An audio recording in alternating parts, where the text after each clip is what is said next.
امام راضی فرماتے جب رمضان آتا ہے تو اللہ فرشتوں سے کہتا ہے ذرا یہ کھول کے دروازے دیکھو نا یہ زمین پہ کیا کر رہے ہیں۔ تم تو کہتے تھے فساد کریں گے اور یہ سارے تراویحاں پڑھ رہے ہیں۔ تم تو گویا کہتے تھے فساد کریں گے اور یہ تو دیکھو گویا رمضان کے روزے رکھ رہے ہیں، یہ تو میری یاد میں نکلے ہوئے۔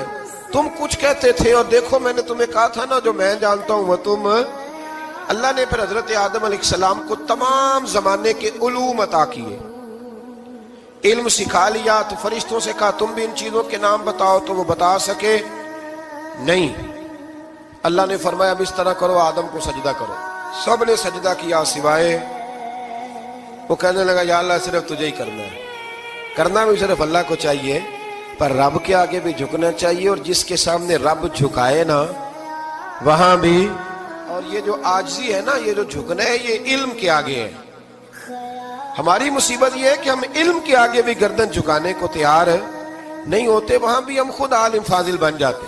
تو فرمایا کہ سب سے کہا سجدہ کرو، سب نے سجدہ کیا سوائے ابلیس کے۔ تو پھر ہوا کیا وَكَانَ مِنَ الْكَافِرِينَ، وہ کافروں میں سے ہو گیا۔ پھر اللہ نے حضرت آدم کو اور جناب حوا کو نا مقام دے دیا جنت میں رہنے کے لیے، اور کہا سارا کچھ کھانا، درخت کے قریب نہ جانا۔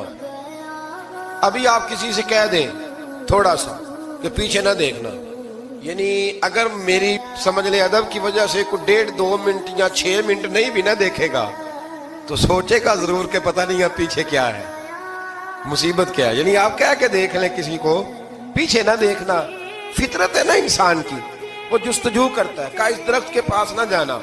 تو حضرت حوا سلام اللہ علیہ کہتے ہیں دل میں خیال رہتا تھا کہ آخر ہے کیا درخت کے پاس۔ یہی انسان کا عقیدہ توحید ہے کہ جہاں سے رب منع کر دے وہاں وہ منع ہو جائے، اور یہ ان کی خطا نہیں تھی، یہ اللہ کی حکمت تھی، چونکہ رب نے تو پہلے کہہ دیا تھا بنایا ہی زمین کے لیے، تو یہ تو سارا کچھ ہونا تھا تو زمین پہ آنا تھا نا۔ تو حضرت حوا اور جناب آدم کے پاس شیطان آیا، اب اس کو نکال تو دیا تھا پر ابھی اس کا جنت میں آنا جانا بند نہیں ہوا تھا، یہ بھی اللہ کی حکمت تھی۔ تو وہ کہنے لگا تمہیں پتہ ہے بعد میں مر جاؤ گے؟ تو حضرت حوا کہنے لگی کیا موت بھی آئے گی؟ کہاں، اس کی تکلیف بھی بڑی ہوگی، تو پھر بچیں گے کیسے؟ تو کہنے لگے پھل کھا لو اس درخت کا۔ تو بچنے کے لیے پھل کھایا تھا۔ اس طرح لوگ آج بہت سارے کام بچنے کے لیے کرتے ہیں پر بچ سکتے، بچنے کے لیے پھل کھایا تو اللہ نے فرمایا زمین پہ چلے جاؤ۔ تو حضرت آدم زمین پہ آئے، پھر کئی 100 سال روتے رہے۔ فَتَلَقَّى آدَمُ مِن رَبِّهِ کَلِمَاتٍ، تو پھر اللہ نے خود ہی جناب آدم کو کچھ کلمے سکھائے۔